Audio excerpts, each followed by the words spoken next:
Jumpa kembali Sobat All About China. Topik hari ini seputar perkembangan stasiun antariksa Tiangong. Mungkin sebagian sobat mulai bertanya bagaimana perkembangan stasiun luar angkasa Tiangong yang dibangun secara mandiri oleh bangsa Cina. Stasiun antariksa Tiangong sudah 1000 hari di orbit, 16.000 kali melihat matahari terbit dan terbenam. Awalnya, banyak kalangan meragukan kemampuan Cina bisakah membangun sebuah stasiun ruang angkasa yang sangat kompleks dengan ukuran cukup besar, yang terdiri dari banyak modul, berkelanjutan, aman bagi habitat. Sebab stasiun antariksa internasional saja perlu melibatkan banyak negara maju. Sudah 1000 hari berada di orbit, sekitar 390 km di atas bumi, atau lebih rendah dari stasiun internasional yang berada pada ketinggian 420 km di atas bumi. Selama 1000 hari, sejumlah ekspedisi kargo maupun berawak telah silih berganti, merapat dan kembali ke bumi. Sejumlah aktivitas luar angkasa dilakukan, seperti memperbaiki sebuah kerusakan yang dikarenakan hantaman mikrometeor pada panel surya. Eksperimen kategori sipil maupun rahasia turut dalam pengujian. Sebagaimana untuk memahami lingkungan mikrogravitasi, lingkungan tersebut sangat penting, sebab setiap objek yang keluar dari bumi harus melalui lingkungan tersebut, ataupun di luar bumi kita. Alam sekitarnya didominasi oleh lingkungan-lingkungan dinamis yang demikian, sehingga mendukung pengetahuan untuk membuat peradaban kelak dapat berkembang di luar bumi. Sebagaimana visi misi manusia masa depan yang sedang dikerjakan, ingin mengkoloni bulan, Mars, dan angkasa luar yang lebih jauh. Seperti membangun habitat di orbit bulan, tidak menutup kemungkinan pada orbit Mars. Kabar gembira, Cina juga melakukan ekspansi stasiun antariksa Tiangong dengan menambah 1 modul inti, atau dari 3 modul menjadi 6 modul, menambah ruang habitat, ruang eksperimen, menjadikannya hampir sebesar stasiun luar angkasa internasional di kemudian hari. Di Tiangong sekarang, platform pengujian aktivitas otak telah didirikan, alias konstruksi elektrosefalogram, yang mana teknologi interaksi otak dan komputer mengubah aktivitas berpikir manusia menjadi instruksi, seperti kelak mengendalikan tangan robotik melalui otak manusia. Luar biasa canggih.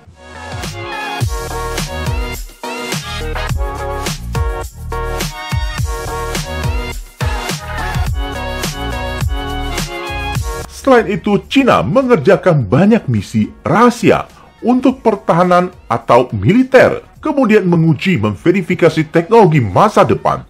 Sebab lingkungan mikrogravitasi orbit ada lingkungan yang keras, suhu ekstrim.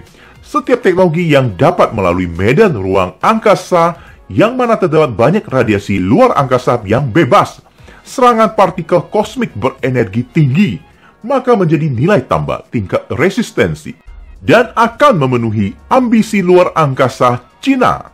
Memiliki stasiun antariksa sendiri adalah nilai strategis, sebab bebas melakukan eksperimen banyak hal, bahkan yang bersifat rahasia dan sebagainya. Hal tersebut tidak dapat dilakukan di stasiun antariksa internasional. Setiap muatan dari bumi atau uji coba apapun yang dilakukan di stasiun internasional wajib merincikan informasi dan teknis, di mana peraturan menetapkan bahwa 15 negara yang ikut serta berhak mengetahui rincian tersebut. Sederhananya saling mengawasi. Apalagi Piagam International Space Station melarang eksperimen militer, justru menghambat perkembangan teknologi luar angkasa, tak terkecuali chip atau mikroprosesor. Chip adalah pusat pemrosesan. Setiap teknologi canggih, cerdas tak luput dari peran vital si chip. Makin kecil, makin banyak transistor yang dapat disematkan, membuatnya makin handal, makin cerdas, makin cepat dalam mengelola informasi, instruksi, dan menghasilkan output yang efektif. perang chip dimulai di luar angkasa.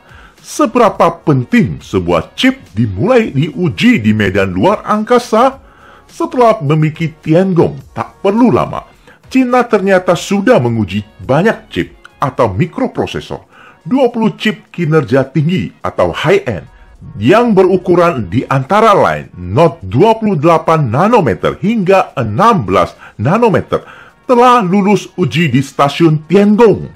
Bahkan stasiun Tiangong memiliki fasilitas menguji 100 chip sekaligus. 16 nanometer dapat membantu pencapaian manusia terutama Cina dalam ambisi luar angkasa masa depan. Transistor yang lebih banyak membuat kemampuan kinerja berlipat ganda. Membuat produk luar angkasa masa depan akan sangat cerdas, handal, sehingga semua informasi medan dapat diubah menjadi instruksi efektif. Tindakan Cina justru membuat Amerika khawatir, sebab mereka tidak pernah lagi melakukan uji coba chip sekompleks itu di ruang angkasa selain memakai satelit yang terbatas. Sebagai informasi, semua kendaraan luar angkasa Amerika yang tercanggih, terbaru seperti teleskop James Webb, rover Mars Perseverance, InSight Lander, Curiosity Rover, Juno Spacecraft, semua dibekali dengan prosesor utama Red 750 yang notabene teknologi dan Note 250 nanometer. Out of date, kira-kira teknologi mikroprosesor 30 tahun silam. Karena kehandalan di medan luar angkasa yang kompleks terhadap banyak radiasi bebas, maka terus dipakai oleh NASA. Cina menguji chip dengan Note 16 nanometer diletakkan bahkan di luar stasiun angkasa untuk memverifikasi kinerja dan resistensi terhadap radiasi bebas luar angkasa.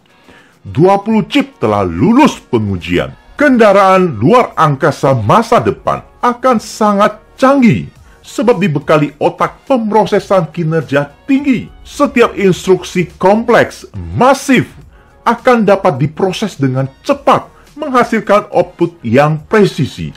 Sebagai informasi tambahan, Amerika sedang menugaskan 2 lembaga teknologi untuk memperbarui chip mikroprosesor dalam kendaraan misi Artemis, yaitu Amerika kembali ke bulan. Intelijensi memproses kinerja tinggi telah membantu produktivitas manusia di bumi, dan kini akan membantu manusia menaklukkan bintang-bintang di angkasa. Sampai sudah di penghujung topik. Terima kasih sobat, jumpa di topik berikutnya. Salam all about China.